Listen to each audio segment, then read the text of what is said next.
You want to fight Terence Crawford right now? I would love to fight him, man. I think he's like probably the #1 pound for pound fighter right now. Do you think he's out of his peak? No. Or is he in his peak now? I think he's in his peak. And you're saying you could be the peak prime Terence Crawford? I'm saying I believe that I can. I respect. I don't know, but Vergil, he's right there. He's right there. He's been proven that he belongs with the top fighters in the division. And, who knows, a couple of fights or next fight or whatever the case may be. The boxing world has been waiting for this moment, and Terence Crawford has finally broken his silence on Vergil Ortiz Jr.'s bold call-out. After Ortiz's devastating performance against Erickson Lubin, he didn't hold back, calling out every big name in boxing, including the pound-for-pound king himself. But Crawford's response comes with a massive catch that changes everything.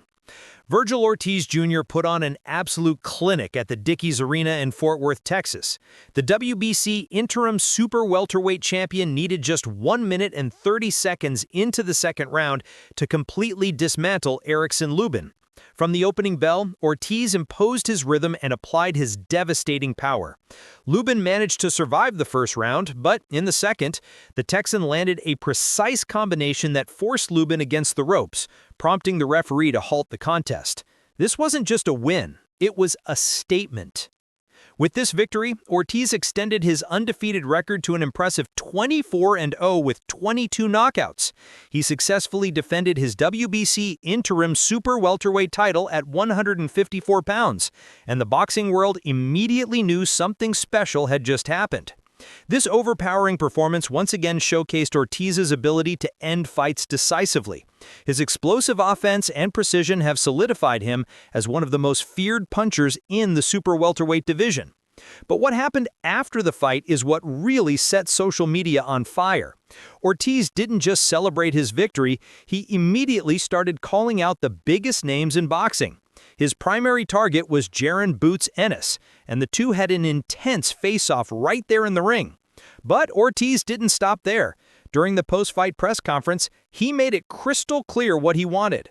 "I'm here to fight the best. I don't care who it is. It can be Boots next, it can be Spence next, it could be Crawford next if he still wants to do it."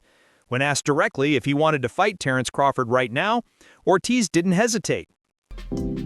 You want to fight Terence Crawford right now?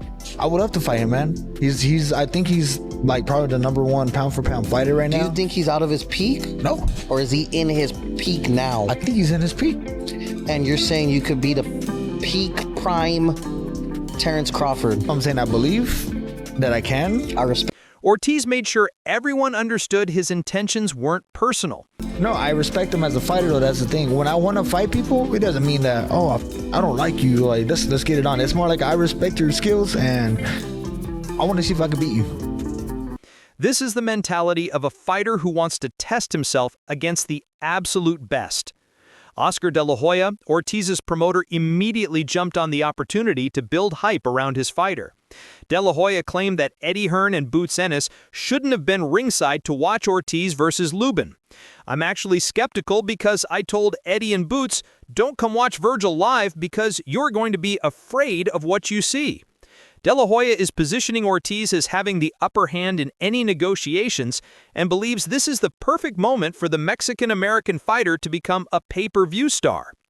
Now, here's where Crawford's response comes in, and it's not what most people expected. Terence Crawford just became the undisputed super middleweight champion at 168 pounds after his historic victory over Canelo Alvarez. He's the first male boxer to be undisputed champion in 3 different weight classes. His record stands at 42-0, and he's operating from a position of absolute power in the sport. This man has nothing left to prove to anyone. When Crawford was asked about Vergil Ortiz, he gave a response that was respectful but came with a major condition. I don't know, but Vergil, he's right there. He's right there. He's been proven that he belongs with the top fighters in the division. And, who knows, a couple of fights or next fight or whatever the case may be. But then came the reality check that changes everything. Crawford made his position absolutely clear about weight classes. "I'm at 168, and I don't go back to any division I leave behind. So if he wants it so bad, he should make the big jump here, and let's make it happen. Think about what Crawford is saying here. Ortiz currently fights at 154 pounds. Crawford is now at 168. That's a 14-pound difference, which in boxing terms is absolutely massive. Crawford is essentially challenging Ortiz to jump up 2 full weight classes if he really wants the fight. This stance is consistent with everything Crawford has been saying about his future. He's made it clear he's done going backwards in weight. Yep, I'm definitely not returning to 154, and I'm not going to 175. 160 is what we're planning on, and Vergil is my target right now. That's the only fight for legacy right now. Crawford revealed that he'll be fighting next in 2026, and when that happens, his preferred opponent is Dimitri Vergil at 160 pounds.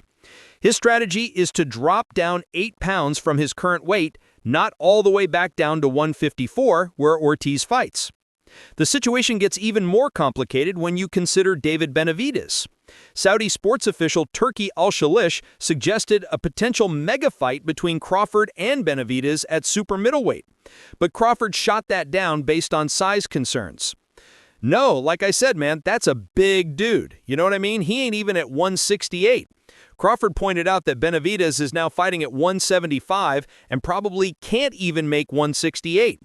If Crawford is concerned about Benavidez's size at 168, it shows he's being strategic about who he fights and at what weight. Then there's the Jaron Boots Ennis factor that complicates everything. Ennis had his own dominant performance moving up to 154 pounds with a first-round knockout of Chris Malpakigna. Right after the fight, Ortiz and Ennis had that intense face-off in the ring, and both fighters want Crawford. Eddie Hearn, Ennis's promoter, has been pushing hard for that matchup. Terence Crawford versus Jaron Boots Ennis for me is the best fight in American boxing, but it needs to be a payday for Crawford to get him interested because Crawford knows how good Boots is. He believes Boots is the new Crawford, and that they just need to get the right fights to showcase his greatness. But Crawford's position on Ennis is the same as with Ortiz. He initially said he wouldn't take on Ennis because I'm not returning to the junior middleweight division. For such a fight to move forward, Ennis would have to agree to meet Crawford at a higher weight. Crawford acknowledges Ennis's talent, describing him as a different animal whose IQ is just off the level. Crawford knows it is a real fight and respects Boots' skills, but that doesn't mean he's willing to come back down in weight. The expert analysis on this situation is fascinating. Teddy Atlas, one of the most respected figures in boxing, weighed in on Crawford's options during his podcast. The world is his, and whatever he chooses, he's earned it. He is the man right now. He is the top gun. Atlas said Crawford probably put himself on the pound-for-pound top of the mountain. Atlas expressed concern about Crawford putting on muscle to fight at 168 and then trying to cut back down. I always worry that when you put that much muscle on Bud to come back down because it's hard to lose muscle. Atlas clearly prefers that Crawford stay at higher weights. Robert Garcia, Ortiz's trainer, remains confident that his fighter has multiple big options available. We're ready for anybody, but we have a lot of options. Garcia listed Sebastian Fundora as the mandatory, along with Earl Spence, Jermall Charlo, Boots Ennis, and Xander Zayas as potential opponents. Garcia believes that regardless of who Ortiz fights next, it will headline a major pay-per-view event. He's confident Ortiz is becoming a pay-per-view star and believes this is the perfect moment for a Mexican-American to become a pay-per-view star. Eddie Hearn gave his perspective after Crawford's victory over Canelo. It was an amazing performance by Terence Crawford. I'm gutted for Canelo, but I'm actually pleased that Crawford is getting the opportunity to show how great he is because his resume hasn't really allowed that. Hearn believes Crawford could potentially move down and win a world title at 160 pounds, which would make him a 6th-division champion. So what's the realistic likelihood of Crawford versus Ortiz actually happening? Let's break this down. The weight class mismatch is the biggest obstacle. 14 pounds is not something you just overcome easily. Crawford's clear trajectory is moving to 160 pounds to fight Vergil and then possibly retirement. He has better options available for both legacy and money, including the Vergil fight for legacy and a potential Canelo rematch for a massive payday. Crawford's timeline shows he's not fighting until 2026, giving everyone involved plenty of time to pursue other fights. And Ortiz has bigger immediate fights available to him at his natural weight class, including Boots Ennis, Fundora, and Spence. For this fight to actually happen, one of two unrealistic scenarios would need to occur. Either Ortiz would need to jump up to 168 pounds, which would be dangerous for his career, or Crawford would need to break his word and return to 154, which he's made clear he absolutely will not do. The only other possibility would be a massive payday that makes it worth Crawford's while, but even then, the weight issue remains. The most realistic scenario for boxing fans is that Ortiz versus Boots Ennis happens at 154 pounds. This is the fight fans have been demanding, and the face-off already happened. It would be a massive matchup that allows Ortiz to build his legacy and pay-per-view resume at his natural weight class. Meanwhile, Crawford pursues Bivol at 160 pounds for his legacy, or possibly retires as one of the greatest ever. Perhaps if circumstances drastically change down the line, we could see Crawford and Ortiz meet, but it's highly unlikely in the near future. Vergil Ortiz Jr.'s immediate future looks incredibly bright. The likely fight is Jaron Boots Ennis, which fans are clamoring for after that intense face-off. He also has a mandatory defense against Sebastian Fundora waiting for him. Other lucrative options include Earl Spence Jr. and Jermall Charlo. His goal is clear: establish himself as a pay-per-view star at 154 pounds and continue building that undefeated record. Terence Crawford's path is equally clear, but in a different direction. His next fight comes in 2026, and his primary target is Dimitri Bivol at 160 pounds. A Canelo-Alvarez rematch at 168 pounds remains possible and would be incredibly lucrative. Any return to the 154-pound divisions appears unlikely based on everything he's said. The wild card in all of this is retirement.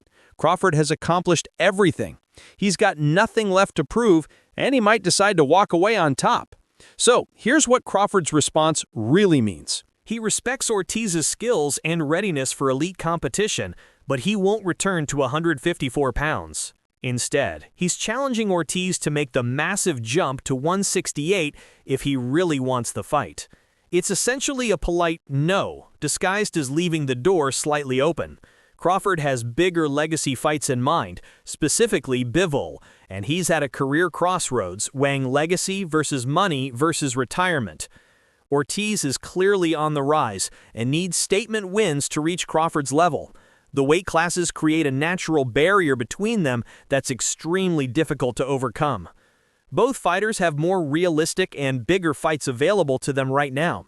While a Crawford versus Ortiz matchup would be an incredible stylistic showdown, it's unlikely to happen given the current circumstances. The realistic super fight that fans can actually get is Ortiz versus Boots Ennis, and that's the fight everyone should be focused on. As for Crawford, his legacy is already secure, regardless of what he chooses to do next. The man has earned the right to fight whoever he wants, whenever he wants, at whatever weight he chooses.